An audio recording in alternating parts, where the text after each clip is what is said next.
Hi friends, welcome back to Dimple's dishes. आज આપણે રતલામી સેવ તૈયાર કરવાના છીએ, એ પણ બધી જ ટિપ્સ સાથે, પરફેક્ટ માપ સાથે અને બિલકુલ માર્કેટ કરતાં વધુ ટેસ્ટી અને લાંબા સમય સુધી તમે બિલકુલ ખરાબ ન થાય એ રીતે તમે સ્ટોર પણ કરી શકો, લાંબા સમય સુધી સાચવી શકો, ખાઈ શકો અને બિલકુલ ટેસ્ટી તમે જોઈ શકો છો એનો કલર પણ, અને હું ટેસ્ટ તમને બતાવી નથી શકતી પણ કહી શકું છું। તો આવી સેવ બનાવવાની શરૂઆત કરીએ। અવનવી વાનગીઓને જોવા માટે સબસ્ક્રાઇબ કરો ડિમ્પલ્સ ડિશીસને અને બાજુમાં રહેલા બેલ આઇકોનના ઓલ પર ક્લિક કરો, જેથી મારા નવા વિડીયોની નોટિફિકેશન તમને ઝડપથી મળતા રહે। જેમના માટે મેં અહીંયા બેસન લીધો છે, ઝીણો બિલકુલ બારીક, આપણે જે ભજીયામાં અને ગાંઠિયામાં યુઝ કરીએ બિલકુલ એ જ 500 ગ્રામ જેટલો બેસન લીધો છે। સાથે જ મસાલાની અંદર 2 મોટી ચમચ જેટલો લવિંગનો અધગચરો ભૂકો કરીને નાખ્યો છે, 2 મોટી ચમચી જેટલા અજમા લીધા છે, 2 મોટી ચમચી જેટલા મરી પાવડર લીધો છે, 1 મોટી ચમચી જેટલો મેં ગરમ મસાલો લીધો છે, 2 મોટી ચમચી જેટલું લાલ મરચું પાવડર, 1 મોટી ચમચી જેટલું હળદર, 1 મોટી ચમચી જેટલું નમક અને અડધી નાની ચમચી જેટલું હિંગ। સાથે જ અહીંયા આપણે બાઇન્ડિંગ માટે અને સારા મોણ માટે અને ખાવામાં બિલકુલ ફરસી સેવ થાય એ માટે 4 ચમચી જેટલું મેં તેલ નાખેલું છે। અહીંયા આપણે બિલકુલ સોડાનો યુઝ નથી કરવાના, તેમ છતાં બધી જ ટિપ્સ સાથે હું આજે તમને પરફેક્ટ સેવ બનાવવાનું માપ સમજાવવાની છું। હવે અહીંયા મેં જે પાણી લીધું છે બિલકુલ જે વરસાદનું પાણી હોય છે નોર્મલી એ જ લીધું છે। જો બની શકે તો તમે ફિલ્ટરનું પાણી યુઝ ના કરતા, રતલામી સેવનો જો પરફેક્ટ તમે ટેસ્ટ ઈચ્છતા હોય તો કાં તો તમે બોરનું પાણી અથવા કૂવાનું પાણી અથવા તો કોઈ નદીનું પાણી અથવા તો ડિરેક્ટલી વરસાદનું પાણી જે નેચરલ પાણી હોય છે એનાથી જ આનો લોટ બાંધવો। બિલકુલ આ રીતે હલકો એવો, બિલકુલ સોફ્ટ, રોટલી કરતાં થોડો વધુ સોફ્ટ એવો લોટ બાંધવાનો છે।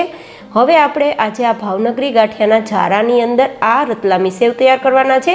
જનરલી આ જ ઝારાની અંદર આ સેવ બનતી હોય છે, પરંતુ તમારી પાસે ઝારો ન હોય તો તમે જે ગાંઠિયા બનાવવાનું અને સેવ બનાવવાનો જે સંચો આવે છે એનાથી પણ તમે આ રતલામી સેવ બનાવી શકો છો।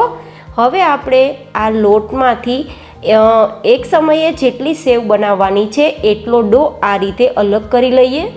બિલકુલ આપણે બધા જ ડોને મસળવાનો નથી, જેમ જેમ આપણે સેવ બનાવતા જઈએ બિલકુલ એ રીતે થોડો થોડો ડો સાઈડ પર રાખતા જવાનું અને એમાં 1 થી 2 ચમચી જેટલું પાણી એડ કરતું જવાનું અને બિલકુલ આ રીતે ગૂંથતું જવાનું। અને ત્યાં સુધી ગૂંથવાનો છે જ્યાં સુધી એકદમ આસાનીથી એ મતલબ આવી રીતે સોફ્ટ ના થઈ જાય, આસાનીથી એ મૂવમેન્ટ ના કરવા લાગે અને બિલકુલ એનો કલર ચેન્જ ના થઈ જાય।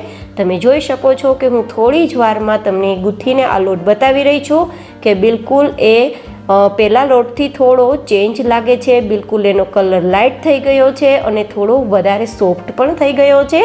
તો આ રીતે થોડું થોડું પાણી જરૂરિયાત મુજબ એડ કરતું જવું અને ગૂંથતું જવું। ઓલમોસ્ટ 2 થી 3 ચમચ મેં પાણી એડ કર્યું છે અને આ રીતે સેમી સોફ્ટ ડો તૈયાર થઈ ગયો છે। હવે આપણે તેલ ગરમ થવા માટે રાખ્યું છે, બિલકુલ મીડિયમ ગરમ તેલ થાય ત્યારે જ આપણે આ સેવ બનાવવાના છીએ। તો હવે આપણે ઝારાને એરેન્જ કરી દઈએ અને ગેસની ફ્લેમ બિલકુલ મીડિયમ કરી દઈએ। હથેળીના બિલકુલ આ રીતના પાછલા ભાગથી આપણે ઝારાની અંદર જે લોટ હોય એને આગળની તરફ આપણે આવી રીતે પુશ કરવાનું છે, તો આસાનીથી આ ગાંઠિયા કે સેવ છે તે બની જશે। અને એટલું ખાસ ધ્યાન રાખવાનું છે કે આપણું તેલનું જે ઓલી પેલી છે તે એકદમ મીડિયમ ગરમ તેલ હોવું જોઈએ અને ફ્લેમ પણ મીડિયમ હોવી જોઈએ।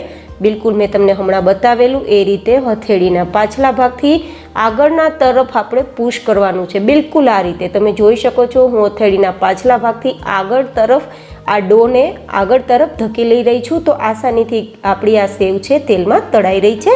તો આ રીતે અને ગેસની ફ્લેમ બિલકુલ મીડિયમ રાખવાની છે, એટલું ખાસ ધ્યાનમાં રાખવાનું છે। અને હવે આપણે માત્ર 2 થી 2.5 મિનિટની અંદર બિલકુલ આ રીતે આપણે ફેરવતા જવાનું છે અને ફેરવતા ફેરવતા આપણે આને બિલકુલ હલકા ક્રન્ચી આ ગાંઠિયા તૈયાર થાય એ રીતે આપણે એને બનાવવાના છે। આજે બિલકુલ આપણે સોડાનો યુઝ નથી કર્યો તો પણ એ ખાવામાં બિલકુલ ફરસા હશે અને બહારથી તમે જોશો તો બિલકુલ કુરકુરા ક્રન્ચી આપણા આ રીતે રતલામી સેવ છે આપણી તૈયાર થઈ જશે। તમે જોઈ શકો છો એનો કલર પણ બિલકુલ બહાર હોય એવો જ દેખાય છે, એની સાઇઝ પણ બિલકુલ બહારની રતલામી સેવ જેવી જ દેખાય છે। તો આ રીતે બિલકુલ આસાનીથી મેં તમને પરફેક્ટ માપ સાથે અને બધી ટ્રીક સાથે આ રતલામી સેવ ઘરે કઈ રીતે તૈયાર કરવી બહુ જ આસાન મેથડથી બતાવેલી છે। તો તમે બિલકુલ આ રીતે બનાવી શકો છો।